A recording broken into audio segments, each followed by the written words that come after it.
What is an RPG? I didn't know that three simple letters next to each other would cause such a heated debate.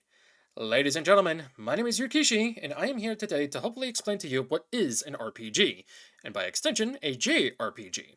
The two get used quite a lot, but I'll be mostly talking about RPG first. Seemingly first used in the 1960s for tabletop games of all things, RPG stood for role-playing games, wherein players would assume the role of a created character he or she made and go out on a journey as that character with friends. These days, it's pretty much the same, but because of video games, it got a more definite meaning. It's twofold. You still have the original meaning of the player being able to roleplay as whatever character he or she creates within the limits of the game, and go out on a journey in that game world as his or her created character. However, most RPGs will have the player taking on the role of a pre existing character and go through his or her story instead. Both, at their core, are RPGs, both having you take on the role of a character. In some cases, you get to roleplay as that character. It's simple, yet most people seem to think otherwise. That if a game has pre-existing characters and it doesn't allow you multiple options that matter much, then the game isn't an RPG. That couldn't be further from the truth. I'll use two games as an example, since it's kind of a heated topic. Clair Obscur Expedition 33 and Kingdom Come Deliverance 2. Both of these games are RPGs, despite what one might say.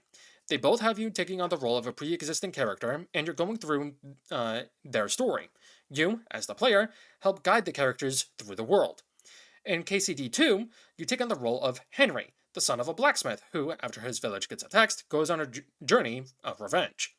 With Expedition 33, it's more complicated because you have a party of characters you go on a journey with. But with the opening cutscene of the game, you take on the role of Gustav, a man with a bionic arm or prosthetic arm, who is set to go out to the world on an expedition to end the Paintress, a godlike being from wiping out humanity once every year.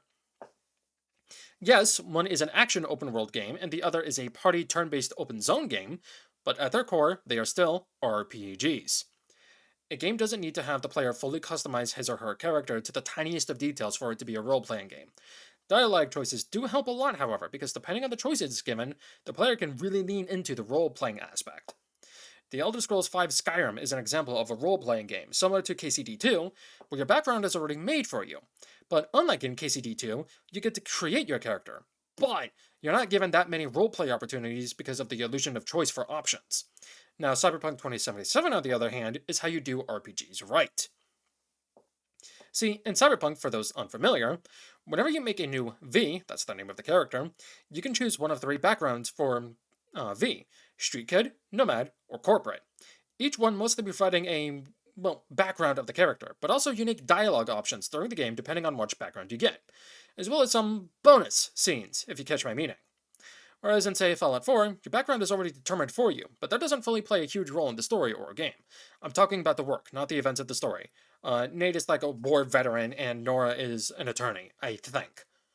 Before I move on, I'm going to keep this next part brief, and I need to make it plainly clear for the folks that don't understand. JRPGs. The J stands for Japanese, so Japanese role-playing game.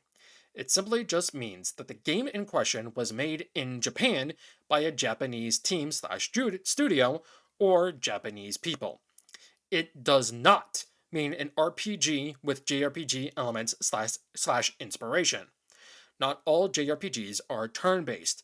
The Tales of series, Souls franchise, the Xenoblade trilogy, to name a few, are JRPGs. So, no, Expedition 33 is not a JRPG. Just because it was inspired by many JRPGs and is a love letter to those JRPGs, it doesn't mean it is one, and that's fine. Whether the game is turn based, action based, is an open world slash zone, Metroidvania, or whatever else, an RPG at its core will always have you taking on the role of a character and exploring that world as that character, whether you get to create one yourself or not. You don't need a skill tree of some kind for it to be an RPG. All you need is the ability to go on a grand journey.